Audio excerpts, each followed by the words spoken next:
sobre a dinâmica e viabilidade da população de botos da tainha em Laguna, no sul do Brasil. Nós vamos falar sobre o capítulo 1 e 2 para que o trabalho não fique muito longo.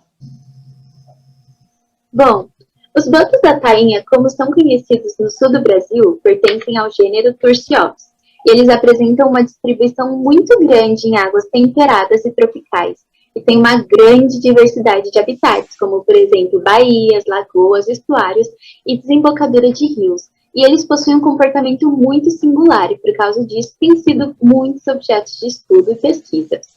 Eles são animais de vida longa que se reproduzem através de um sistema poligâmico. As fêmeas começam a se reproduzir entre 5 e 10 anos de idade, com uma gestação que dura 12 meses e apenas um filhote por vez. Os machos começam a se reproduzir um pouco depois disso, entre 8 e 12 anos de idade. O intervalo médio entre os nascimentos, fecundidade e sobrevivência dos filhotes varia bastante entre as populações. E o sucesso reprodutivo individual das fêmeas também pode variar muito dentro dessas populações. As taxas de sobrevivência dos filhotes também variam muito entre populações, e tendo, assim, mais chance de sobreviver os filhotes que passam em lugares onde tem menos ação antrópica local. Mas, geralmente, as taxas são mais altas para indivíduos adultos e são menores para os filhotes. Eles são particularmente conhecidos porque têm uma plasticidade comportamental muito grande, o que nos indica que eles têm uma complexa habilidade cognitiva. E tem vários relatos de interação entre os botos com os humanos, porém, todos são muito longe da complexidade dos botos da tainha, que é observado no sul do Brasil. A ocorrência deles é muito bem documentada, e eles têm destaque por uma população que reside em Laguna, em Santa Catarina. O que acontece? Esses botos, eles realizam uma pesca coletiva. Eles arrebanham as tainhas, por isso que se chama boto da tainha. Eu até coloquei uma fotinho aí do que é uma tainha. Então, eles arrebanham essas tainhas até a costa, onde estão os pescadores. E daí, esses pescadores jogam suas redes e capturam as tainhas. É uma coisa de pesca cooperativa, porque os botos também são beneficiados por isso, porque eles acabam capturando as tainhas que ficam atordoadas quando os pescadores lançam a rede, e daí eles se alimentam delas. Isso é muito bom porque aí os pescadores têm mais qualidade e quantidade de peixes quando os botos fazem isso. Acontece geralmente durante o outono, porque é a época que as tainhas migram, mas além de ajudar com as tainhas, eles ajudam com alguns outros peixes também. E a comunidade local afirma que tem muito apego emocional e afinidade emocional com os botos. Muito da cidade de Laguna respira a constante presença dos botos nas águas adjacentes. Pode passar.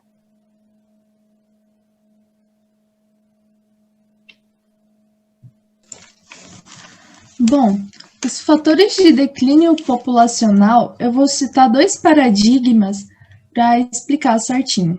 Então, o primeiro paradigma é o paradigma das populações em declínio, que consiste em detectar e diagnosticar o declínio de determinada população.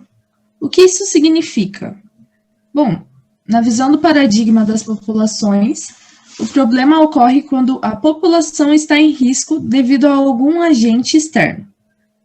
O tamanho da população não é de suma relevância, mas sim a sua tendência temporal.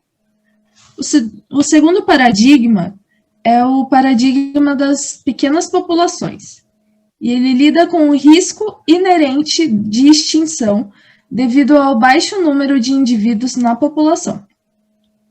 Bom, esse paradigma, ele considera os efeitos teóricos do tamanho populacional nas chances da espécie da persistência de pequenas populações, avaliando a variabilidade populacional em um tempo específico.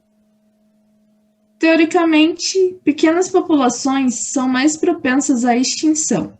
Quanto menor a população, mais suscetível ela está à extinção, por fatores diversos, que podem ser ligados à sua dinâmica, podem ser motivados por fatores ambientais, e alguns motivos específicos são variações naturais na taxa de sobrevivência e a perda de variabilidade genética. A combinação das duas teorias gera uma leitura mais completa sobre a trajetória populacional. Bom, a população de botos da laguna está exposta a diversos impactos, como a captura acidental de espécimes em redes de pesca, a colisão com embarcações, a poluição e ruídos antropogênicos, que são sons produzidos pelo homem que mascaram a comunicação entre os espécimes. Pode passar.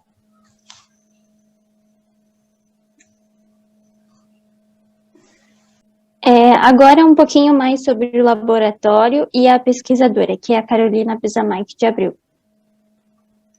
Pode passar. Bom, sobre o LAMAC, ele está localizado no Departamento de Ecologia e Zoologia da Universidade Federal de Santa Catarina.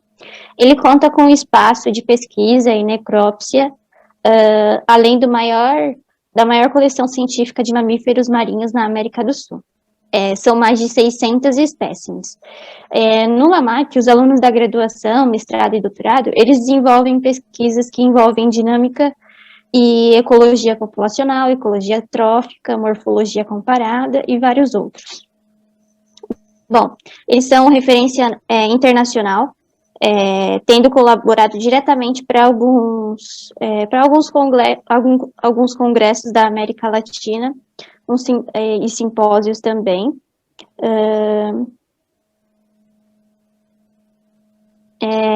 Eles estudam a qualidade ambiental das baleias, golfinhos, lontras, focas, além de algumas áreas da biologia também estudam como ecologia, etnobotânica e bioacústica. Eles buscam conhecer os impactos antropogênicos e propor soluções para a conservação. Esse laboratório foi uma iniciativa do professor Alfredo Jimenez.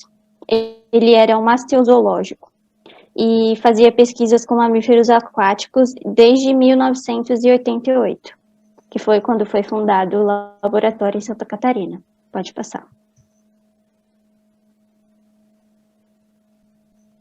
Bom, essa é uma foto do professor Alfredo e do professor Paulo também, e da sua esposa. O professor Paulo, ele também foi coordenador, co-orientador da Carolina nessa pesquisa dela. Pode passar. Então, Bom, aqui são umas imagens do professor Paulo também. Alguns esqueletos que eles têm lá como forma de museu e tudo mais. E é isso. Pode passar.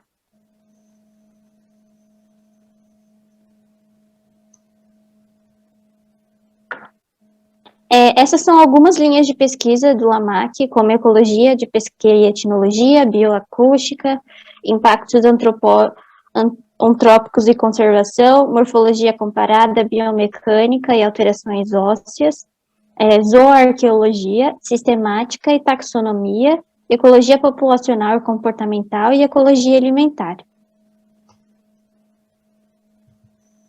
Pode passar.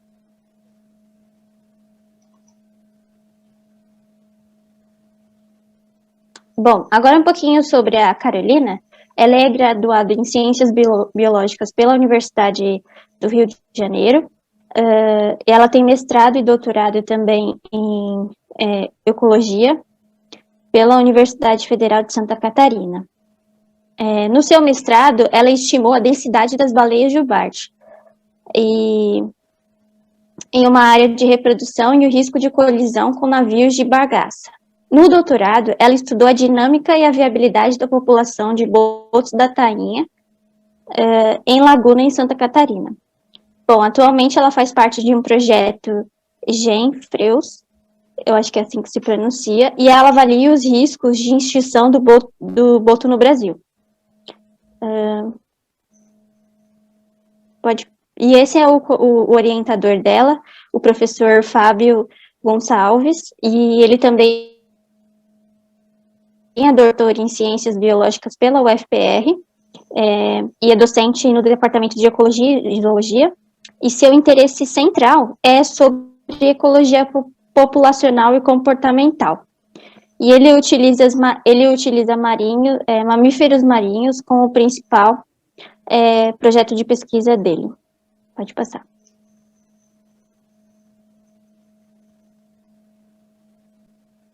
Agora, como co-orientador, como eu já havia falado antes, uma pessoa também importante para o laboratório é o professor Paulo César Azevedo Simões. Ele foi um biólogo, e ele é, na verdade, um biólogo, e ele também é professor de Ecologia e Zoologia na Universidade Federal. Ele tem experiência também com zoologia de mamíferos marinhos, mas com ênfase na parte de morfologia.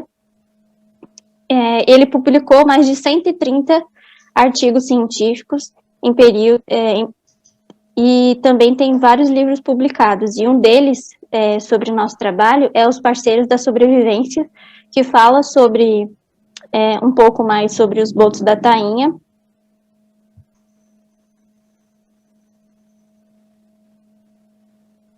Bom, agora alguns nomes, rapidamente, de pessoas atualmente que pesquisam sobre botos da tainha no laboratório.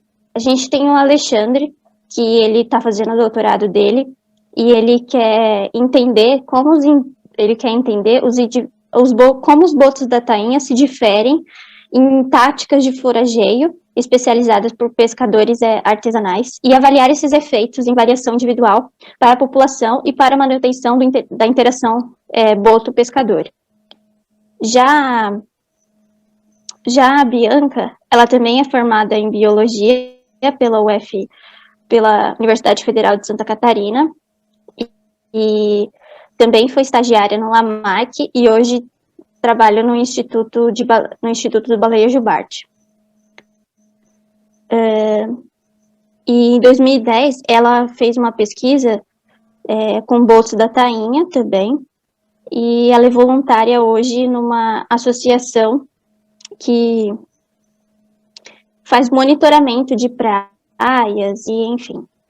Já a Fernanda, ela é uma graduanda em Ciências Biológicas, e ela atua no ICBio como bolsista de iniciação científica. A proposta dela é fotoidentificação dos botos da tainha na reserva biológica de Alvoredo e no entorno disso, né? Bom, e a última é a Luísa. Ela estudou, fez o mestrado dela em ecologia trófica do boto da tainha e explora a composição de seus dentes através das análises isotópicas estáveis. Agora eu vou falar sobre o capítulo 1 e eu vou dar ênfase nos métodos utilizados e nos resultados obtidos. Então, os métodos utilizados. Eles fizeram um levantamento sistemático de fotoidentificação de setembro de 2007 a setembro de 2009 e depois de abril de 2013 a outubro de 2016. Eles usaram um barco de 5 metros movido a motor de popa. Eles fizeram amostragens diárias, seguindo uma rota pré-definida de 30 quilômetros, com o intuito de cobrir a maior área usada pelos botos, por aproximadamente 5 horas. E as buscas foram feitas em boas condições climáticas, para ter uma boa visibilidade, e os ventos tinham que ser menores do que 10 nós, para poder reduzir a chance dos botos serem perdidos e aumentar a chance de reconhecer indivíduos através da fotoidentificação. Fora isso, eles os grupos avistados foram coletados os dados individualmente, com foto, horário, localização, tempo de cada grupo foi avistado e comportamento de forrageamento. Foi tentado fotografar também a barbatana dorsal de cada boto e tiraram o máximo de fotos possíveis de ambos os lados, sem preferências individuais, seguindo um protocolo que eles utilizam para pequenos cetáceos. Para minimizar os erros, eles também, de marcação individual, eles se basearam em marcas naturais e de longa duração. Eles também analisaram históricos de marcação e recapturas, usando um modelo de design robusto e considerando períodos de amostragem hierárquica, com 7 períodos primários anuais, compostos de 13 a 18 períodos. E para cada período primário, para cada ano, no caso que eram os períodos primários, foi estimada a probabilidade de captura e a abundância de cada indivíduo. E aí, a partir dos intervalos e dos períodos de amostra, eles estimaram a probabilidade de sobrevivência, de emigração temporária e também de cada indivíduo não estar mais disponível para captura.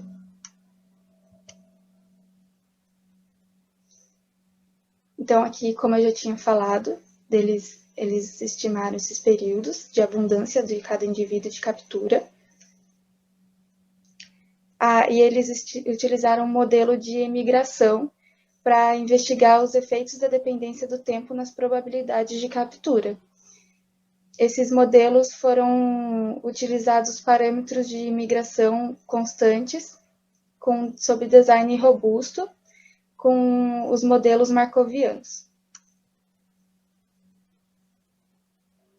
Aí, depois disso, eles criaram essa tabela, que mostra que eles usaram um projeto de design robusto, mostram os períodos de captura e de identificação dos botos e de identificação de novos botos durante os anos de 2007 a 2009 e depois de 2013 a 2016. Então, aqui dá para ver certinho. Em 2007, o segundo período as ocasiões de captura foram 13, identificaram 45 botos, e depois identificaram mais 45 novos botos. E assim foi até o ano de 2016.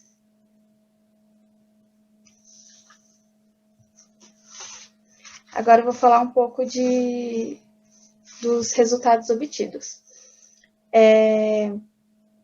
Eles analisaram um total de 26 mil fotos de nadadeira dorsal. Em média, 90% dos indivíduos capturados na primeira ocasião foram recapturados na ocasião primária depois, exceto no intervalo entre 2009 e 2013, que a taxa de recaptura foi de 74%. E as frequências de interação de forrageamento entre os botos e os pescadores variaram de 0 a 69%, e os tamanhos das áreas individual variaram de 4,1 a 101,5 quilômetros.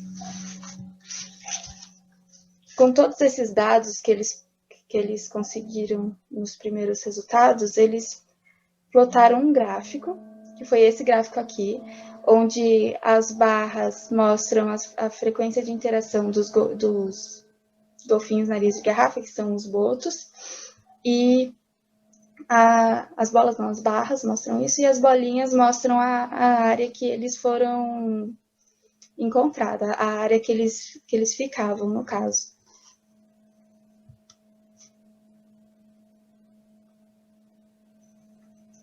Então, nas discussões, eles chegaram, né, com os resultados obtidos.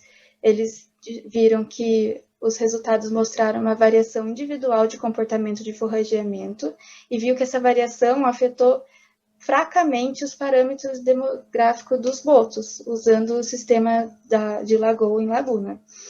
E eles descobriram que os botos que se alimentavam rotineiramente com os pescadores e tinham as áreas de vida reduzidas tendiam a uma sobrevivência ligeiramente maior e a probabilidade de captura eram variáveis. Além disso, os esforços de amostragem deles ao longo dos 10 anos reforçavam as evidências de que a população era pequena e altamente residente e aparentemente estável.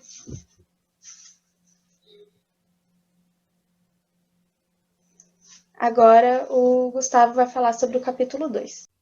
Bom, agora vamos falar do capítulo 2. Ele está dividido em duas partes: métodos e resultados. Nos métodos foram 2 períodos de coleta de dados, um entre 2007 a 2009 e outro entre 2013 a 2016, realizado em 3 locais: as Lagoas de Santo Antônio, em Mauri e Mirim, em Laguna, Santa Catarina. Estas lagoas têm aproximadamente 200 quilômetros de área e são próximas. Os autores usaram um parâmetro de reprodução para definir o número de nascimento de indivíduos durante este período. A partir deste cálculo, onde F é a estimativa de fecundação no ano igual a 1 sobre 2n, que é o número de anos, vezes a soma de NCI, que é o número de filhotes nascidos, dividido por NMI, que é o número de fêmeas maduras vivas. Eles fizeram a estimativa de sobrevivência dos filhotes a partir do avistamento das fêmeas maduras e a captura e soltura das mesmas. A partir disso, temos os resultados. Foram analisados sistematicamente os dados coletados durante 233 pesquisas a bordo de um barco. Essa tabela ela apresenta o índice de reprodução dos golfinhos, nariz de garrafa estimando a partir de estudos de recaptura e chegando a esses dados.